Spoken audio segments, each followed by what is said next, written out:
This is Mommying While Muslim, recorded live and unedited. Watch as Zeba and Uzma record their podcast, see their reactions, and find out for yourself what all the buzz is about. This episode is sponsored by Guidance Residential. Join Guidance Residential this November 9th for their consumer webinar, The Benefits of Islamic Home Financing, where you can find out best practices and tips on how to make the home buying experience smooth and easy for you and your community. Topics covered include the benefits of homeownership, understanding riba and today's lending practices, the differences between the Sharia way and the conventional way, how to prepare your finances and mistakes to avoid, what to expect during the home buying and searching process, and Q&A for the first-time home buyer. Share this event with your networks and register for limited seats at www.guidanceresidential.com. Assalamu alaikum, everyone. Welcome to another episode of Mommyingwhilemuslim Muslim podcast. This is Uzma Jaffrey. And this is Zeba Hassan. Uzma, I'm noticing something right away. Is the tape gone? Tape is gone. Let me take the glasses off so you can see. Okay. I feel okay, but I'm a little disappointed because look, it's still not straight. Still not straight. But can you breathe? I can breathe. Can you sleep at night? Yes, alhamdulillah.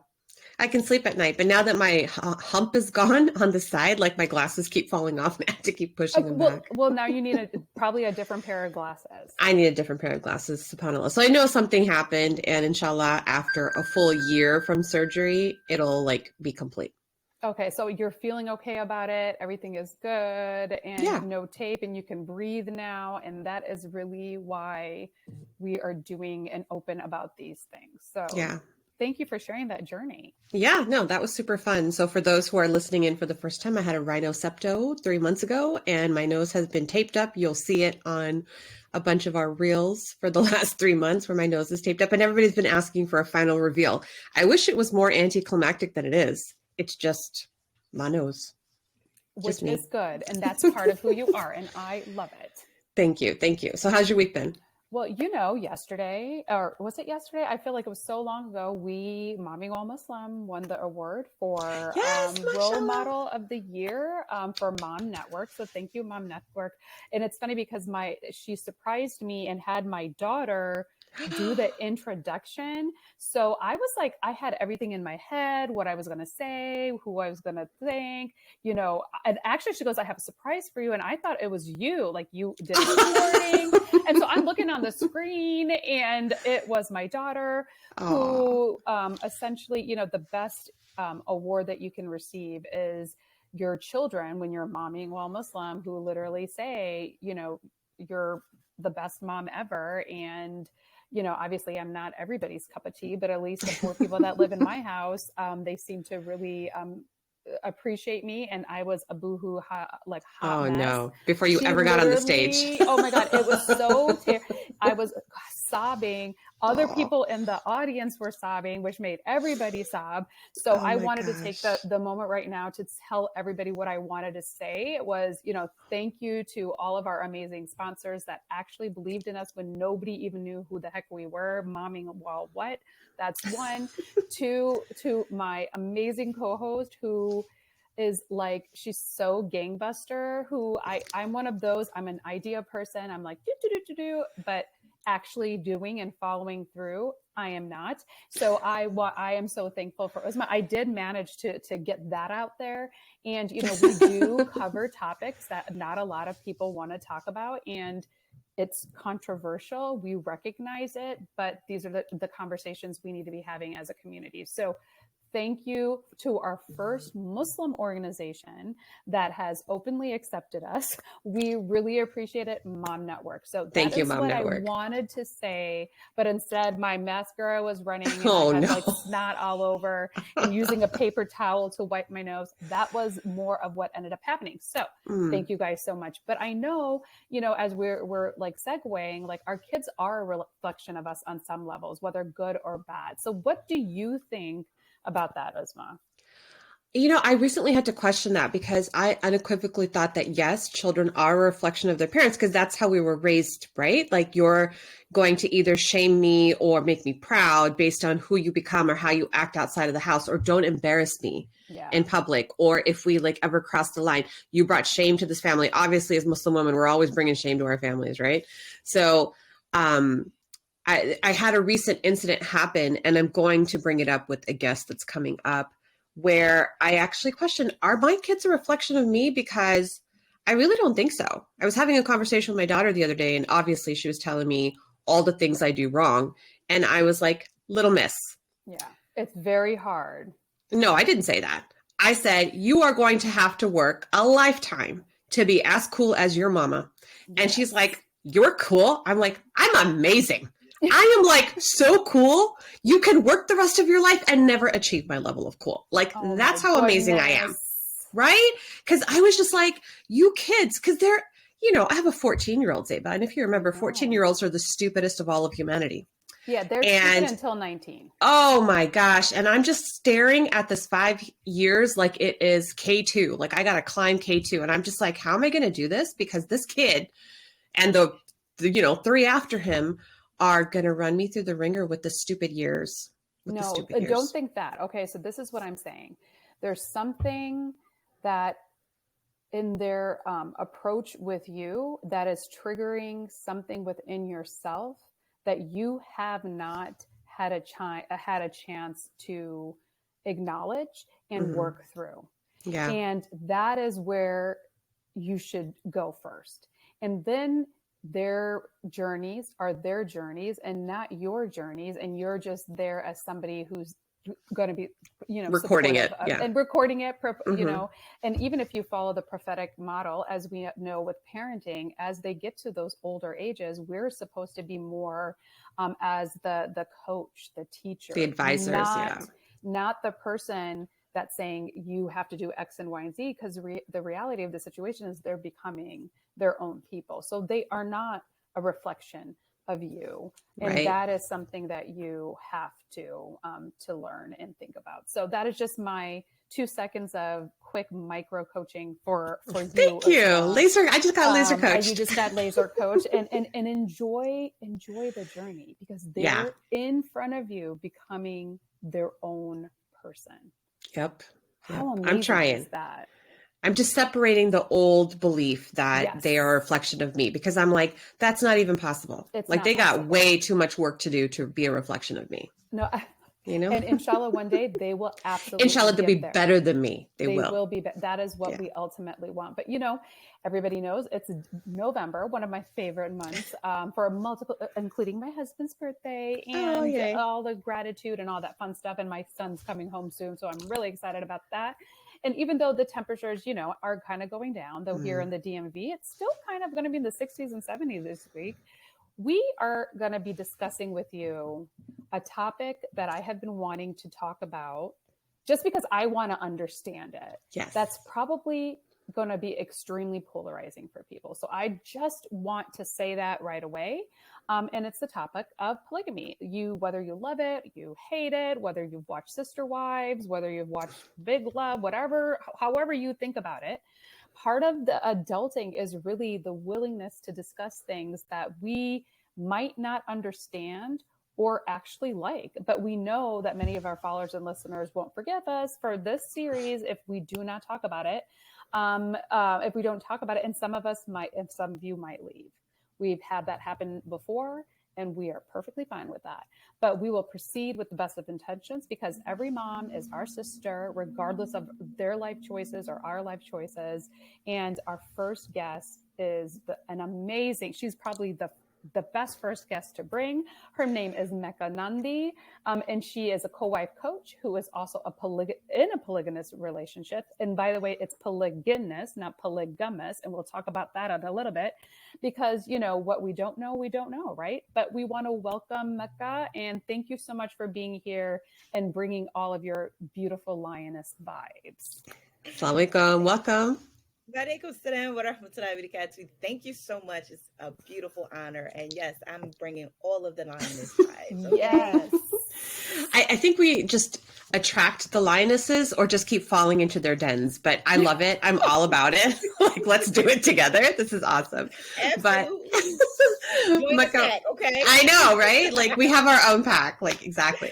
Yeah. So we like to kick off the podcast by asking our guests a little bit about their momming story, whatever they're comfortable sharing about their kids, and their momming philosophy. Well, my momming story is I'm a mother first and foremost of 4 beautiful children. However, I have Mashallah. 7 children. Yes. Now I have 7 children because now I also wet nurse. So those my kids too. And it definitely reaches a broad scale, but I know my mothering in polygyny, I can't even say my mothering, it's our Our mothering, mothering. because we're literally raising these children as a collective, as a unified family.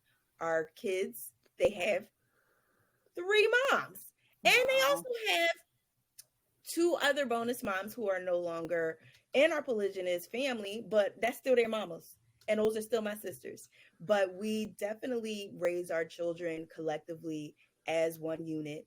And it's actually a beautiful thing. It actually helps momming. I want to say shout out to my co-wives, because they bring things that I might not be able to bring, and balance out, not necessarily just in our family as far as the marriages, but in our parenting with all of our children, who are all different in their own unique way. And they have different energies as far as moms to be able to connect best with, in order for them to be able to be their own best selves without feeling like they're neglected and lost. Because let's face it, it's not easy, especially being the oldest. And sometimes you get a lot on your plate to the point where you grow up a little faster than what you expect. Yes. But I see in this dynamic, and not saying that all polygynous situations are like this and monogamy situations can't be like this, because they can't, because you can still have your village. But it's a beautiful thing. It's a really beautiful thing, and I wouldn't change it for the world. And I see how it actually helps our children in the best of ways, just rounding them out and grounding them in a way where I feel like they're getting the best version. Like, I believe it was stated earlier, like, you want your children to be better than you, where they are already showing at different ages, because we have 2 18-year-olds, a newly 13-year-old. Oh, that's a fun age. That's a girl. Okay. And a 10-year-old.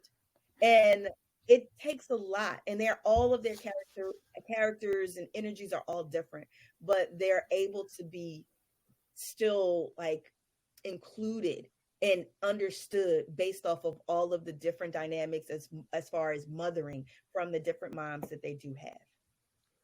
So what I'm hearing is your momming philosophy is teamwork makes the dream work. No. No. Teamwork makes the team work. Even better. Yes. I love it. Yes. I love it. Yes.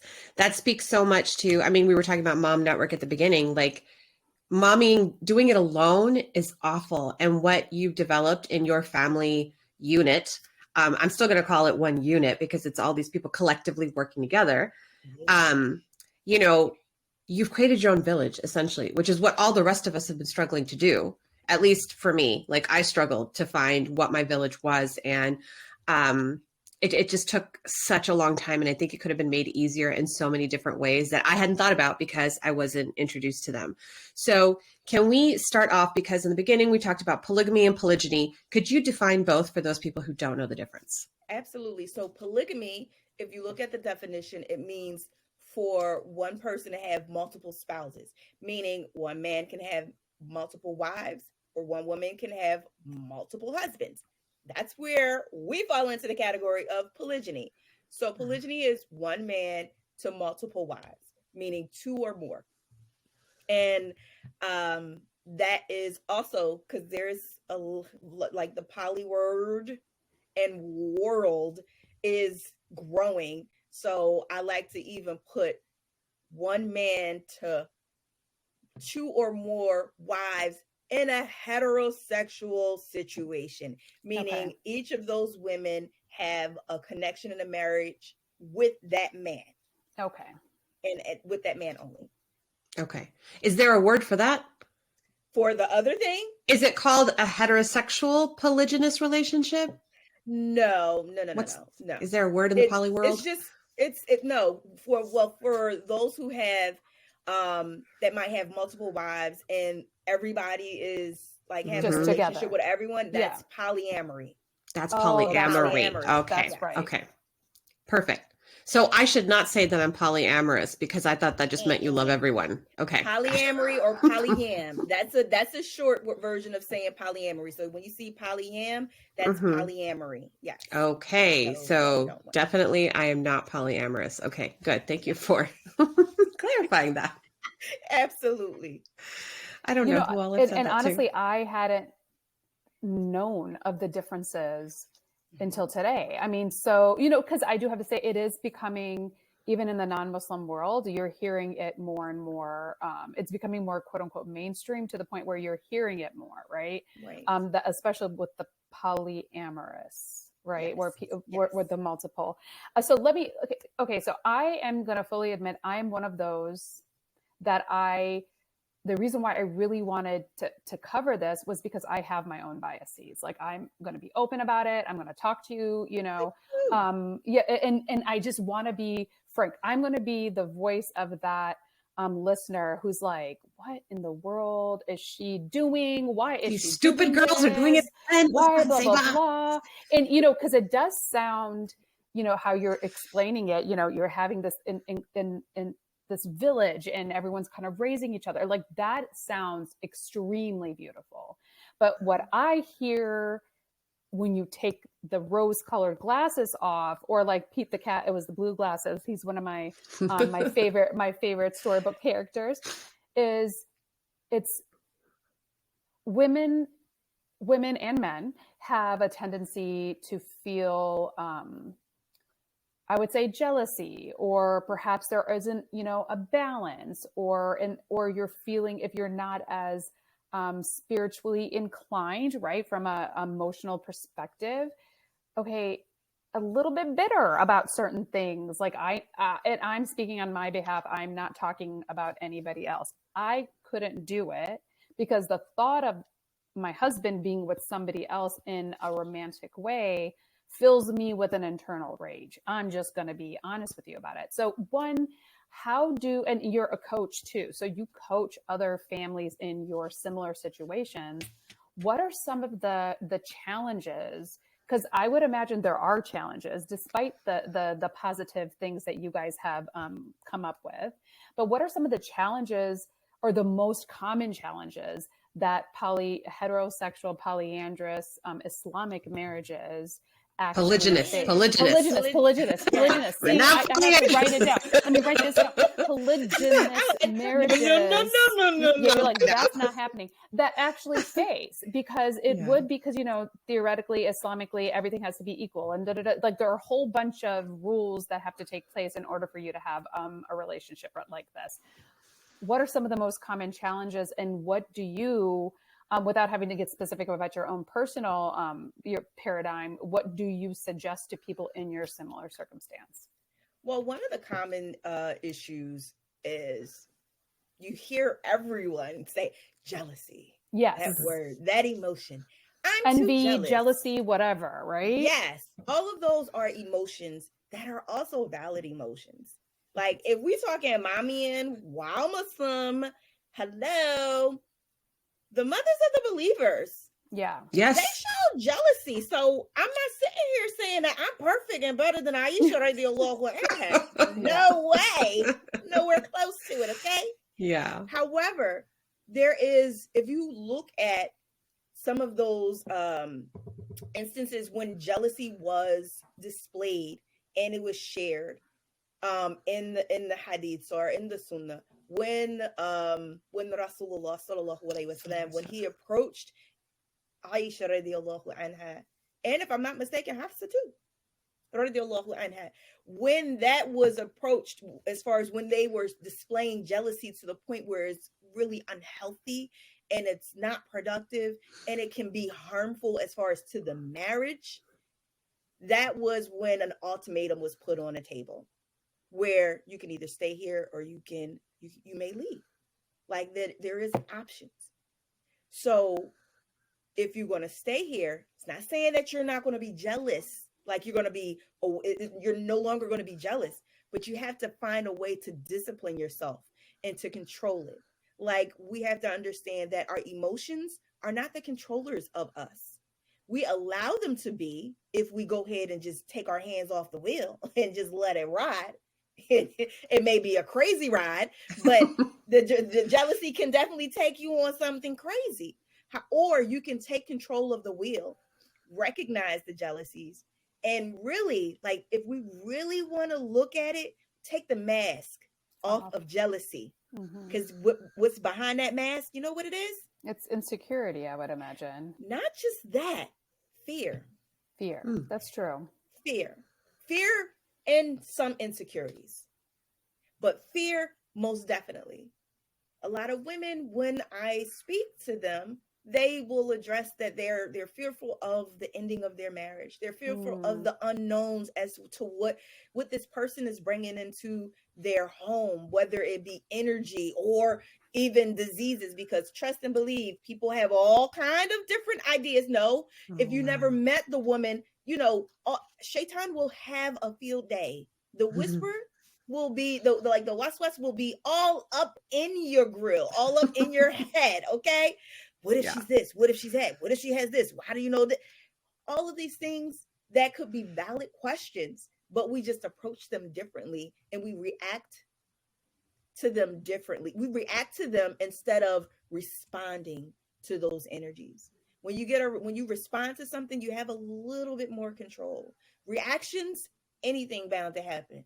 It's like you have no clue as to what the reaction is going to be, because that's where that uncontrolling energy of emotions, of the jealousy and the envy and insecurities and fear, like literally misguide you sometimes further and further away from your marriage. So that right there is something that the majority of women, myself included, have dealt with. I still deal with jealousy.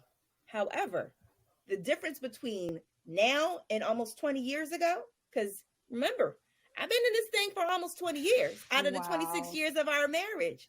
So the difference between now and then is I am more aware of how I feel. Like, I don't know if it's just that, you've grown at 40, like 40s is not as bad as people Isn't it think. glorious? It's amazing. Okay. It is amazing. Amazing. So I don't know if it's just me being in my 40s and just like, oh, girl, yes. Like, let's do that work. Let's do that mental, emotional work, but being able to like recognize certain things and saying, you was too old to be acting a fool. Like, let's really see what the issue is.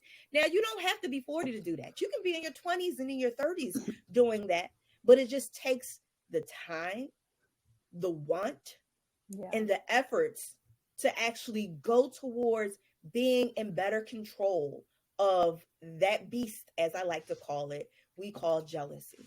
So that is one of the most common things that a lot of women deal with.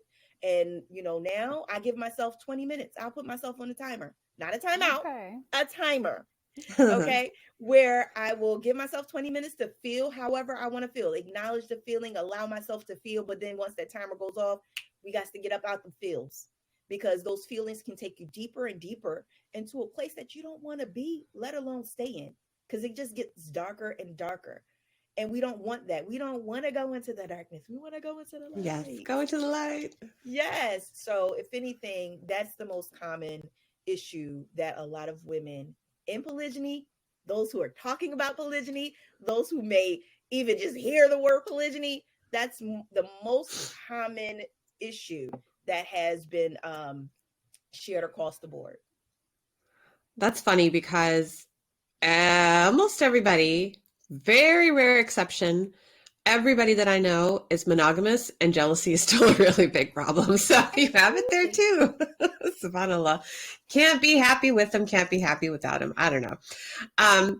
So here's what I saw when I stumbled on your social media platform, and I was like, this crazy woman is openly saying that she is polygynous in America. Oh my God, she's going to get her husband arrested. And I was like first mad. And then I was like, how do I give her nasiha? Because she's going to say, girl, you don't know what you're talking about. And I was like, no, they'll arrest you. So then I started listening. And I was like, oh, I kind of understand how it's possible But now that I went in and I looked and I researched, and I apologize, you're not a crazy person. I am, because I reacted and gave into the emotions of the West, right? And I cleared my throat. I did cleared my thoughts, did the research. For our audience members, can you explain how polygynous people can, I don't want to say thwart, but walk that line with the legal implications of, what do they call it, bigamy in America?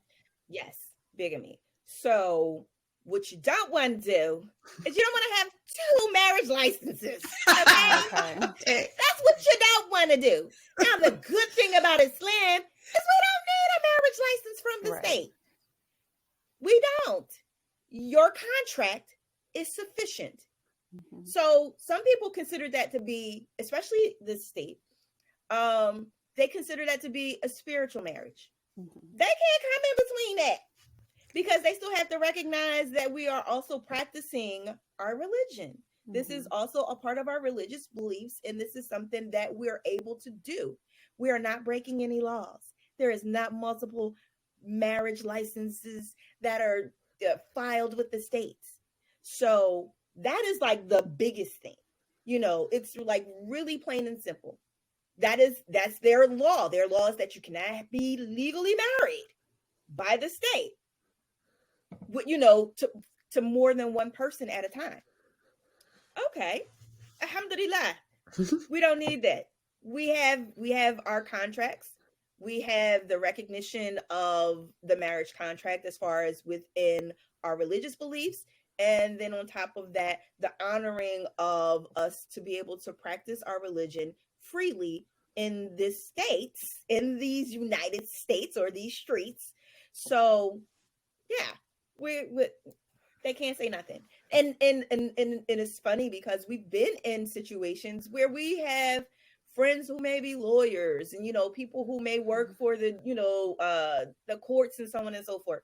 They know they can't say anything. And not saying that they know, but they know what we practice. And it's like, even they themselves, I even know some people who are in polygynous situations that do also work for the government, and they also know their rights as well. And when I say either the government, whether they're in the legal systems as far as lawyers, as judges, and so on and so forth. So yes, it can happen. Yeah. It can happen legally with it being, where we're not breaking any laws. And that's why you're comfortable being on social media about it. But the only thing that kind of tickles me funny on that one is the not having the license, because yes, you're breaking a law by having multiple licenses, which is, first of all, dumb, because why can't we just legalize every single marriage? Because I worry for the sisters who come after the first wife. Supposing something changes, something catastrophic happens, and then they don't get those legal protections in a court of law when it comes to custody and alimony and all those things. I mean, that nikah contract, the Islamic contract, marriage contract, then has to be super robust for the protection of every subsequent wife, right? It does, but who's to say that has to be the only contract that you have? Mm-hmm. Oh, I didn't think of that. You can have wills. Mm-hmm. You can have legal documents that state that upon this marriage that these things are taken care of. He can actually provide health insurance. He can provide life insurance. He can provide all kind of different things within other legal binding contracts. Wow. So if you have someone that's doing their due diligence and they're not playing this like it's a game, but they're taking this marriage serious, then they will do the actual job, which is one of the reasons a lot of people don't know, or they may not be aware of these things, but that's okay, because we got some things that's going to inform the people really soon coming. Oh, I love it. Well, that was my thing. Like, what about health insurance? What about if everything's supposed to be technically the same or similar, even within Islam, how do you account for that, right? Because you want to make sure everyone's covered, everyone's taken care of. If you break your arm, are you going to be covered as well? And you're saying you can go into another legal binding contract separate from a marriage license, and that can help provide those resources for the subsequent co-wives. Is that fair to say? Okay. Yes, you can have a trust. You literally can have a trust that's set up. Like, if we're going to talk specifics, that's one of the ways that you can do it. And that trust is between, I mean, not between, but it can include those parties to make sure that they're covered and taken care of. Wow. I'm like mind blown right now because I'm like, the health insurance companies, they must have a heyday trying to figure that out. Like, how many women is he covering that are all pregnant at the same time? Because that's how it kind of rolls sometimes in polygynous families, right? Everybody's rolling out babies at once. Not this one, though. You're like, that's we not can't have happening. 3 pregnant women at the same time. Like, Yeah, come on. That would kind of like ruin the point of polygyny, right? Because I was just always like, it would be great to have a co-wife when I was like pregnant and tired with a toddler. Because it's like, can somebody please just take him so I can take a nap? That would be awesome. But my husband was not having it. Hopefully, after he listens to this episode, let's see what happens. She might be one of your next, I know, one of your coaches. I don't know. I tried, like, because I felt like I had my own reservations about it. I'll be honest too, because I wasn't sure. Every way that I saw it was a very toxic way that it was done. It was not done the Islamic way for sure. It was not done legally in any capacity. Let's just say that. And, it resulted in women just really being heartbroken, children being heartbroken, households coming apart, because I think it kind of depends on where it's practiced. I feel like globally, wherever geographically it's practiced, it depends a lot on the culture and that culture's understanding of the prophetic model, which, as we know, like in non-Arabic speaking countries, it gets more and more diluted and more infiltrated by cultural norms and, the global practices of polygamy that include all of those things we talked about in the beginning at the intro that are not a part of Islam, like polyamory and all of that stuff. And then no limits on it. I think we have a post coming up on social media where Islam didn't come to enforce polygamy. It didn't come to increase polygamy. It actually came to restrict polygamy. Because it was a very common practice with multiple, and then women everybody were taking advantage. did it. And it wasn't a religious thing. And that's something I wanted to touch. So I love that you're saying that from a historical perspective. You have to think about it. People had more than 4, 5, 6, 7, 8 wives. They weren't all treated fairly. The women, so if you're looking at the time and the place, he was more cutting it down and then putting the rules and restrictions so that all of the women were going to be taken care of at the time and obviously treated fairly, but because it wasn't practiced that way. And by the way, and even pre-Islam, like it had nothing to do with Islam at all at the time. It was part of that nomadic culture. Yeah, not an Islamic practice, because I don't know, in your experience, Mecca, do you know a lot of West African Muslims or non-Muslims even? I do. And it is definitely something that is culturally practiced. But I wanted to make a point too, what both of you were saying, is that we also have to understand in those situations where it's being done unjustly, whether it's, centuries before or currently right now, polygyny is not the thing that's doing it. It's the people that are within that relationship. That are being, is the people that are hurting the other people or those women. Because sometimes it's the women hurting other women, meaning those co-wives and sabotaging marriages. Sometimes it's the man that's supposed to be leading and that's not leading the family correctly and not even fearing his Lord in some cases. So it's not the actual practice of polygyny, but it's more so the people that give it a bad rap. 100%. Yeah, no, I agree with you. Totally. So as a coach, and I'm not asking for laser coaching from you right now, but maybe one day in the future, who knows? I don't know. Because obviously I don't think I finished the end of my thought, because that's just kind of how I'm so excited about this topic. But I came with my reservations. Then I started watching Sister Wives and I was like, oh my God, this is what I need. Cause I think I had 3 under 3 at the time. And I was like, Omar, my life would be so much easier if this was our life. And he was like, no, that is hard work. Look, he's losing his hair. He's literally losing his hair. I have no more hair left to lose. I was like, then you have nothing left to lose, babe. Let's do it. But no, he wasn't into it.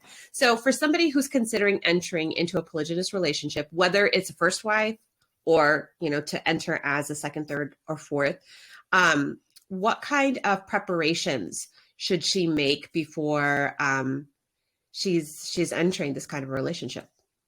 Well, it's always good to be well informed about the practice within itself. It's good to know your rights. it's also really good to ask questions. Like literally ask questions. Like when I say ask questions, I mean like a lot of different questions as far as getting an idea as to how this man is intending to follow. Or I'm sorry, not follow, to lead this particular family. How is he as a man? Because the one thing you want to do, just marriage, regardless if it's monogamy or polygyny, you want to go into it with it being the hopefully the one marriage. So you want to make sure you do your due diligence in that aspect. But another thing is to also prepare yourself for the waves of emotions that I like to call the adjustment period. Because once you go into it, there's going to be some things. This is not monogamy. So that means that you're sharing his time. Yes. Some people say, I don't want to share my time. Well, yes, you're sharing time. And you're sharing other things. And you're sharing, it all depends on the dynamic of the family. Sometimes you're sharing a home, depending, because some people do that. But there is just a lot of adjustment to prepare yourself for, because you don't know where if you're coming in as an incoming wife, like a second, third, or fourth, you don't know how that wife or other wives, where they are emotionally with someone coming in. Now, even though that I've been in polygyny for some time, there's still a slot open. I don't care what he say. He say 3 is his number. That's how you feel. But there's always that option of that 4th slot being filled. And if that was to come, there is going to be an adjustment period for me, because that's someone new. That's something new. That's a change of different things. You have to get to know that person. You don't know who that person is. You don't know what type of energy they're bringing. And it's not to say I'm going to be sad and crying and boo-hooing, but I'm just not adapting, but I'm adjusting to getting to know who you are and what you're bringing into our family, our actual, family unit. Because I'm not married to her, so I don't have to necessarily be around her 24/7, but that is my sister. She is coming in as a part of our family. I would like to know who she is and how she is, and I would like for her to know about me too. So that is going to take some time, because I might be ready to welcome her in and I'll be all great, but she might be like, wait, sis, she might not be ready for that, because maybe it's all new. She's trying to build her connection with him and starting her history with him. So, and sometimes history can get in the way of the women being able to connect, because you have the existing, say for instance, the first wife. I don't like using numbers, but for this example, I'm going to use numbers. So for the first wife, who may have been married for 10 years, she's fine, right? The second wife that's coming in, she's new, right? So the first wife can have, adjusting feelings and emotions and even jealousies, because he got this new thing going on over here. They doing all kind of stuff, or some people stalk other people's social media. Let's keep it real. So you might see that they went out here and they did this and you're this, like, you haven't taken me to that. Like, it's been a long time. Exactly. So you'll have that first wife saying that, but then the second wife, that's the new wife. I like to call it a new. So the new wife come in, right? And she's kind of feeling some type of way, because they got so much history together. They got time in. They have stories, to tell, and they know how to finish each other's sentences, or all kind of just different things that she would like to be able to have, but she's not there yet. So but the commonality is that they both are comparing themselves to one another. Right. Sometimes that coming in on that ground, be like, listen, I'm feeling some type of way because of this. I see y'all doing this. And she might say, I'm feeling some type of way because, you guys have history you got kids and this, that, and the fourth, and I'm not even there yet. And that can be the icebreaker to kind of get to know one another. Be like, girl, please, it's not even that deep. And those bonds can start from there, but it's not always like that. It's not always like that. Sometimes there's people who they stand in their stubbornness, or they stand in protecting themselves for the potential hurts. And that's one thing. You want to be on guard, but you don't want to build a wall to the point where people can't get to break know it you. down. Yeah. Yes. Yeah. So that's another thing that both women, the first and the second wife, or the pre-existing and the incoming wife, may do. And that's where it can kind of like cause a little bit of friction for a little bit of time, until eventually one of those walls may not have been maintained right, and a crack starts to develop. And then, a little light comes in and they're like, oh, okay. And it may start the journey from there. I know that was a part of my journey. Okay. So they need to anticipate that there's going to be this adjustment period along with their honeymoon period. Absolutely. And that we should just have open communication and lay our fears on the table and be at least a little bit vulnerable in that moment. Absolutely. Because then you'll see that you guys may have more in common than you think. That's how it usually works out. Well, you have the husband in common. I'm just stating the obvious there. Yes, ladies. Yes. I think more important than that, though, is the sisterhood, right? Because it's like we're both approaching the relationship looking for safety, security, love, and companionship. But I don't know. I don't think it's just me, though, because I derive my energy from the company of women. I love my husband, but is he the first person that I want to run and go say something to when I find out or like learn something or get something? No, I want to call my girlfriends. I'm texting my girlfriends like, look what I did, look what I got, and being with them, like it recharges me for like at least a month after until the next girls' night comes up, like this retreat that we just did. I mean, I'm still on my high. I'm not even having a girls' night because I have some tests to study for, but I feel like I'm coasting because I absorbed all of this energy and knowledge from other women and spiritual support that my husband can't give me just because of the nature of he's a man and he thinks on a different level. But women and I, women get women. What you said was extremely important. It's a key word, sisterhood. A lot of times people think that you're going to be best friends, or I don't want to be best friends. You don't have to be best friends. Yeah. Sisterhood and friendship is not the same thing. Right. I can have a sisterhood with a sister at the masjid that I only see once every Friday. Yeah. Yes. And you might not even like her that much. It's not even about dislike. It might, like you got, as far as in a friendship, that might not be someone that you would hang out with. I won't say you won't like her, but that might not be your cup of tea. Yes. I don't want to throw out those negative words. I don't like you, because that resonates to that. Yes, a different level. I agree. Exactly. You just may vibe differently. With sisterhood is good. That's good enough. Yes. Opposed to the best friend, level, which it may be for someone else. I'm blessed to be able to have both. Awesome. So, but I would always say, start off with building a sisterhood. If a friendship comes, great. But if it doesn't, still great, because you still got a solid sisterhood, which can allow you all to be able to be a great support to one another throughout this whole journey and process. Well, I think that's important. So important. I just want to share. I'm so sorry. I remember there was a time when one of the sisters and I had like an incredible falling out over something probably ridiculous, but it was like terrible. But we had established a sisterhood, and something happened. And, it was both of us early in our mothering careers, and something happened, and the fallout was just, that awkward tension and weirdness. Like, do I say hi? What do I do? So long. But then something catastrophic happened for one person. And did it matter that we had like a beef for like months? No. You show up because that's my sister. We show up. We pick her up. Like, that's important.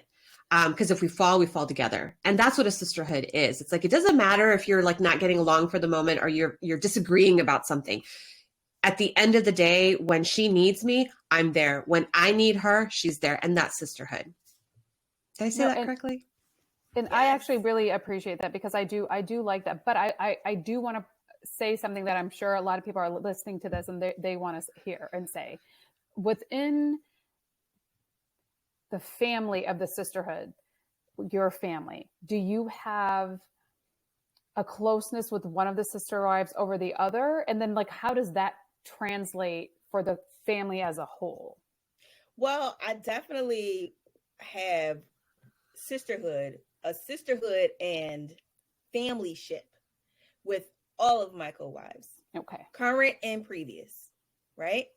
Now, I also have a great friendship with one of my current co-wives. Like that's my best friend. Like right. I was talking to her before I came on here. Yeah, exactly. Okay. She was like, she calling me like, did you see this? I'm like, what?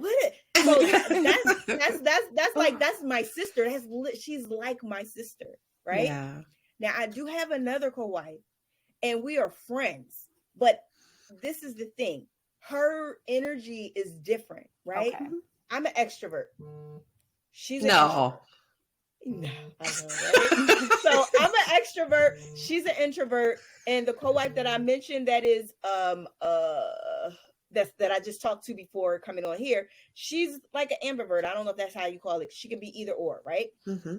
So the one that's an introvert, like we do things. That's still my homie, but that's not somebody I'm calling every day because that could be too much. You know. Mm-hmm. One thing's for sure, two things for certain. It's always great to be able to know about the women in your family dynamics in order for you to communicate with them where you're considering them, right? So we'll hang out from time to time. We'll do stuff with, as far as family events, this and the fourth, but I'm not going to be calling her every day because that's just not her thing, and I respect that and I honor that. That's what we call setting boundaries and respecting those boundaries, right? So I can call her, we can text, checking in on each other, but we're not going to the mall together, or we're not going shopping at the food, supermarket and stuff. She'll say, Mecca, are you serious? Right? And we can laugh about that. Yes. We'll laugh and we'll chuckle. So that is still my sister. That's not like my best friend. It's like you can have siblings like that you love, but you might have that one that you're the most closest to. It doesn't devalue the love and the care and the concern with the others and the connection with the others. It's just different.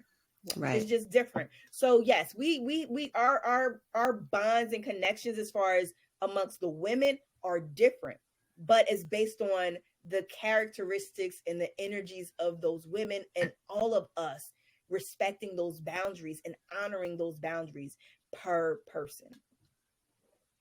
I feel like this is information that people who are anti-polygamy in Islam or polygyny in Islam, like their minds are exploding. There's, those islands in your brain in that movie. There's like one's exploding and the other's, I don't know what to do with myself. That's how I felt too. Okay. The first time my prejudices against polygamy, I started to question my own prejudices. And that's the thing, like you do your own internal work, like you said, Mecca. So you did in the beginning of the podcast, went upon introduction, say that you have 4 children, but technically 7 children. So that brings us to the question of children in a polygynous collective. So can you talk about how they're managed and is there friction when we're co-parenting these children and what that looks like? So when it comes to the co-parenting of the 4 children, there's no friction. We're all on the same accord. But in order for that to happen, it's not even based on just the women. It's based on the collective of parents because we have to include that man, that leader, that father, that husband. So it's not to say that when we are dealing with the children on a day-to-day basis, he may not necessarily be involved in all of those things. But as far as how we're going to raise the children, that was something that was discussed before marriage. Like before marriage, as far as even when he and I were married, and that was in 1996. I said 19. You heard I said that, right? I heard that. That's the year we graduated high school. The old days, as kids call it, the olden days. Yes, the old. All of our kids must use the same terminology. The olden days, Mom. 1900s. Did you have a cell phone in the olden days? In the no, it was color TV. I was like, my God. Like, did you have computers? Like, I can't say that. I can't say I was like, I remember when the internet started. Yes. Like, it just sounds so but when the cordless phone started, that was amazing. Exactly. Whew, dial tones. Wow. Anyway. Exactly. But this is a discussion that he had as far as with all of his wives. So it wasn't something that was discussed when children were being had. This was discussions that were when the courting process was being had. So that is really, I would say that's like a little tip to throw out there. Like add that to your questions. when courting, if courting. But if you're already in it and you're not sure how to go about it, having those discussions as far as a family collective, so that way everybody is on board as to knowing how things will be done and carried out, regardless if the child is at your house, her other mother house, or wherever, that, we're still honoring and following the same type of rulings. Now, it may be done and it'll may be done, with a certain foundation in mind, but it still looks differently per mom. I'm short. Okay. So they like to call me the little chihuahua. I have a big bark. Yes. So I may be the one who would start off with a big bark, but then I'll pull you aside and we're talking about why this is an issue and a problem and the consequences is this, that, and the fourth, or whatever. Whereas, one of their other moms may approach the situation differently. We also know that about each person. Like, we know what type of parenting we're going to give with the foundation that is all agreed upon across the board. So it's not necessarily an issue. And if for some reason, if there is something that is an issue, we discuss it amongst the parents, not around the children. So that way, again, we're on the same accord, because the one thing that you don't want to give kids is to think that they're not on the same accord. Let's see who we can try to placate to get on our side. Yeah.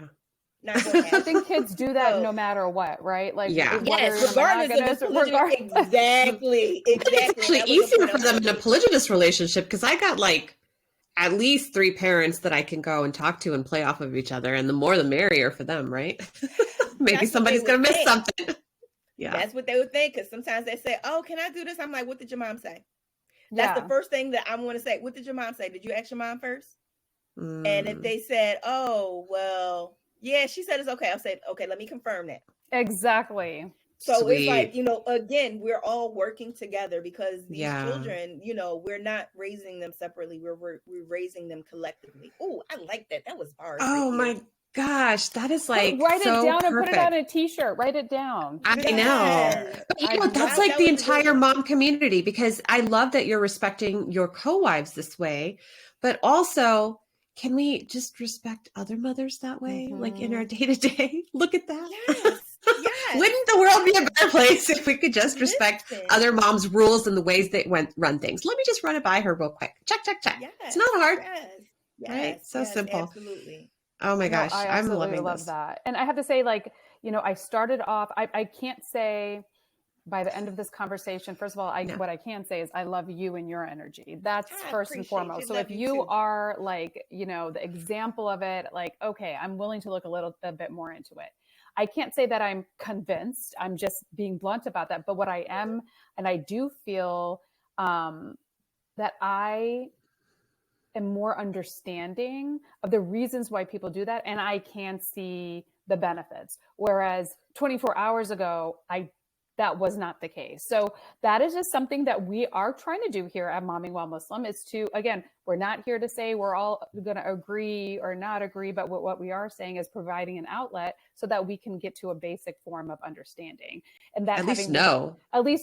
And, that having been said, I think Uzma is going to go and do rapid fire with you, because we want to get to know you a little bit more. Before you do that, let me just say this, because I'm 44 and my brain sometimes forgets things. Girl, I know. I have the same problem. Look at this. This is my sheet of all the things that we talk about. I have to keep it with me. I'm like, let me write it down. Okay, follow up on this. Read more about this. I literally wrote down, like, literally, as we were talking. Before she forgets, Saba.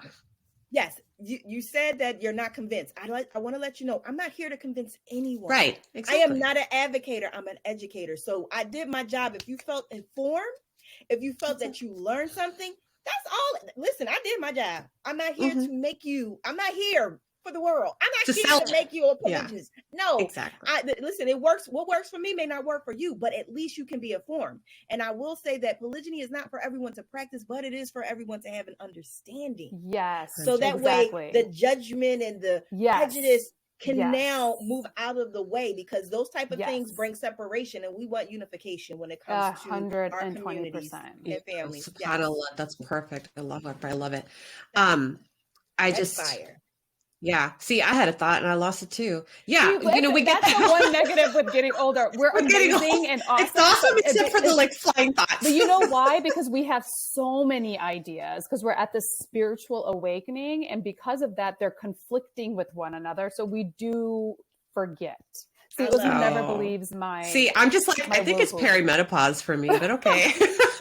Listen. And we just get flightier and flightier. But what I was going to say was, it's kind of like when we're talking about Islam, we're not out to convert you guys. Like, missionary work is not part of our work. We're just here to tell you who we are and what we believe. So that the key word that you said, Mecca, was judgment.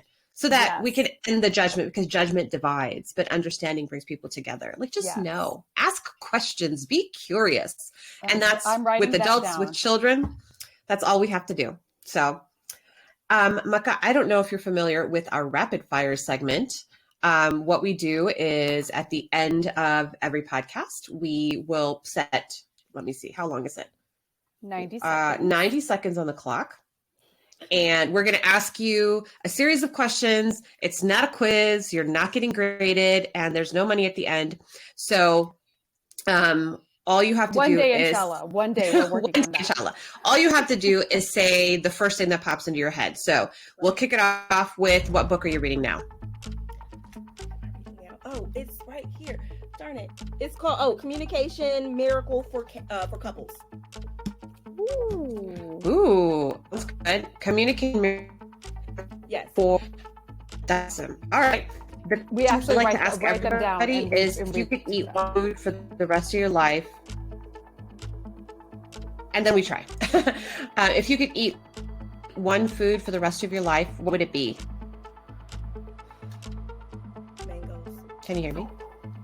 She said mangoes. Mangoes. Okay. Okay, back in the olden days, I'm having a Seinfeld flashback on that. I don't know if that rings a bell for you, but that mango episode. So now people can go look that one up. What did you want to be when you grew up? What was the first career you imagined yourself having? A teacher. Oh no, well, that makes sense back. Because you're an educator. An educator. Because I literally, when I was in college, I would say I want to be an educator, not a teacher. Because anybody can teach, but everybody cannot educate. So that's what it was. I wanted to be an educator. I love that. I love it. That is so smart. You are right, because as we know, as Muslim okay, last question, because I just want to what am I going to do? There's so many here. What is your favorite relaxation activity, like your me time activity? Word puzzles. Like crosswords? Yeah, like scrambling, unscrambling words. So like on my phone, I'll have Scrabble. Oh, I'll have Ruzzle. Yeah, so word scrambling puzzles. Awesome. Well, that is the end of the rapid fire. May I suggest Wordscapes, or do you already play that one? I play Wordscapes and Wordle also. Mm-hmm. Wordscapes. Yes, perfect. I was going to say, because that's how my little guy learned how to read, was Wordscapes straight up. It was awesome. So we have learned so much from you, and we are so happy to finally get to meet you. And I think I was just giddy the whole day that I found out that you had accepted our invitation. I was like, yay! Somebody wants us. And at the time you were the only one. And so we were like, hey, if we have one, that is more than zero. We are so happy that somebody's going to be open and honest about, their home life. And so we always appreciate it. And we would love to have you back. I mean, girl, you are amazeballs. Listen, bring me back. I am all for it because we'll talk afterwards. But this was a beautiful honor. This was a beautiful honor for me to be able to at least share, help educate. Didn't realize until you asked me that question in the fire rapid question. I didn't realize that I'm doing exactly what I said. Initially, I was thinking in schools, but hello, the world, the universe, the global internet. Allahu Akbar. He made it happen. Exactly. So this is a beautiful honor and a pleasure, and I'm looking forward to possibly coming back and sharing what I can again, if you guys will have me. Jazakallah khair. Thank you so much. Sure. This episode is sponsored by Guidance Residential. Join Guidance Residential this November 9th for their consumer webinar, The Benefits of Islamic Home Financing, where you can find out best practices and tips on how to make the home buying experience smooth and easy for you and your community. Topics covered include the benefits of homeownership, understanding riba and today's lending practices, the differences between the Sharia way and the conventional way, how to prepare your finances and mistakes to avoid, what to expect during the home buying and searching process, and Q&A for the first-time home buyer. Share this event with your networks and register for limited seats at www.guidanceresidential.com.